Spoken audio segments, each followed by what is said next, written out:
What's going on YouTube? Ronin Frog 87 here, and today I want to discuss two more other cards that are coming out in Premium Pack 17. That is Tristan, Knight of the Underworld, and Isolde, Belle of the Underworld. And no guys, it's not Tristan, not my voice gives me super strength. Not that Tristan.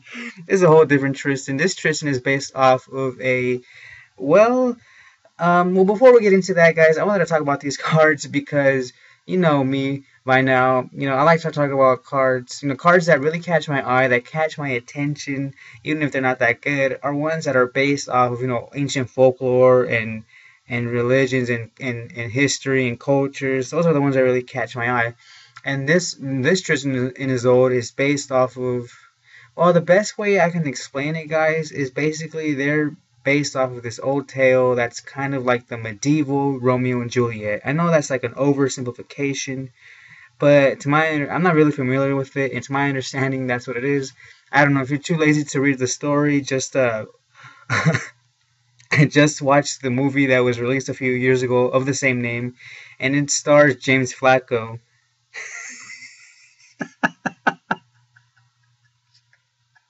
James Flacco. Sorry, guys. Oh God. Oh, thanks, Obama. No, if you're not familiar. Sorry, guys. I'm laughing because the other day at a press conference, President Obama called James Franco. He called him James Flacco. Like the quarterback. He called him James Flacco, like the quarterback from the Baltimore Ravens. It's Joe Flacco, I know, but he still used his last name.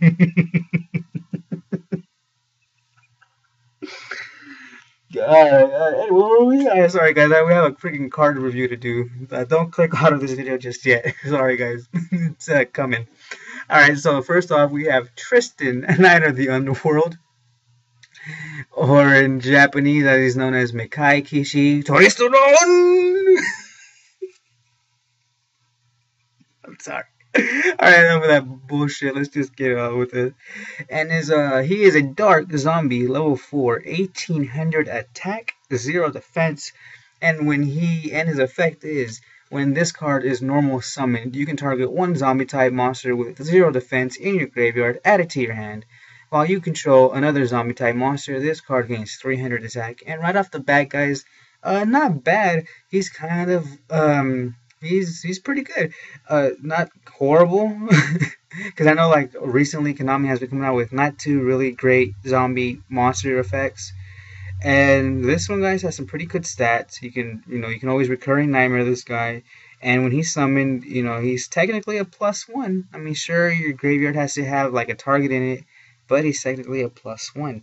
So you can mask chameleon this guy, so you guys can go into an instant Xyz or an instant synchro, so which is also pretty good. But he wasn't designed for that. He was really designed for, well, he has a counterpart is what I'm trying to say, and he was made with this one, and that is Isolde, Belle of the Underworld, or as she's known in Japan, Meikei Regenesorode. I'm sorry. I couldn't resist.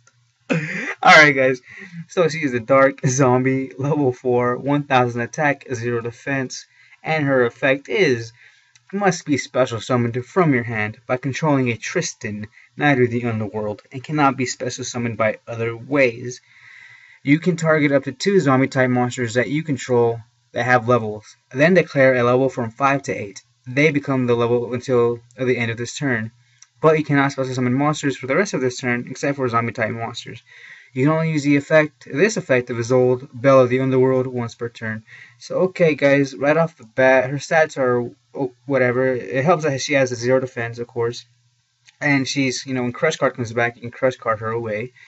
And the only thing that sucks is you can't, if you want to run Mask Chameleon, you can't Mask Chameleon her because she can't be special summoned, except for through her own effect.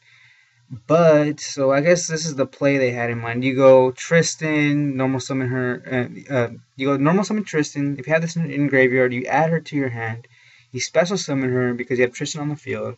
Then you can declare like level 5. Then you guys can go into a Vampire Bram, or you can go and declare level 8 and go into zombie scene, and that's pretty much what you're going to be doing as far to my knowledge, because I think those are the only uh, well, there's also Pilgrim Reaper. You can go level, you can call 6, I think, and you go Pilgrim Reaper, but Pilgrim Reaper ain't that good.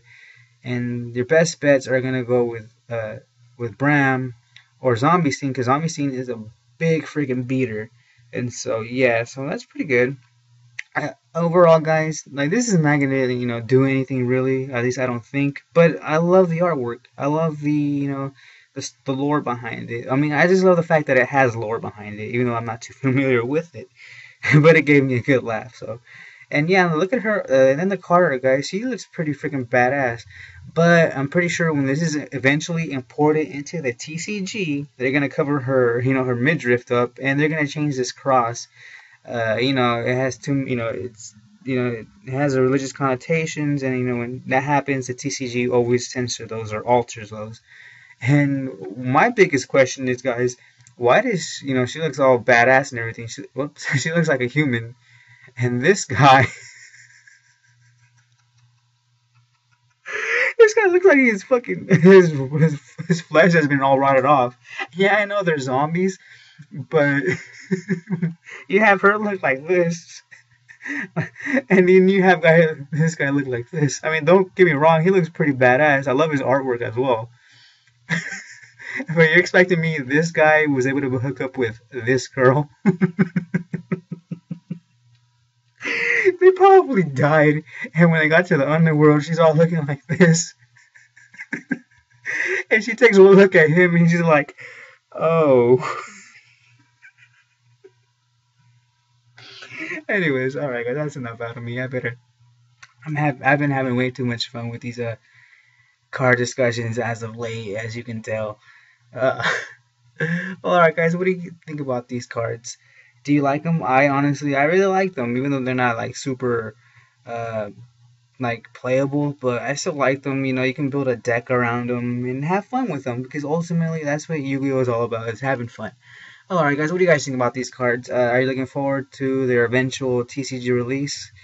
Are you looking forward to them? Because I sure am. And what do you guys think about them? Let me know. Alright, guys, if you enjoyed this video, please remember to. If you enjoyed this video, I would really like it if you liked and commented and subscribed if you haven't already. And if you are subscribed to me already, thank you so much. I appreciate your support. And as always, guys, I am Ronan Frog 87, bidding you farewell, and I'll see you guys on the next one.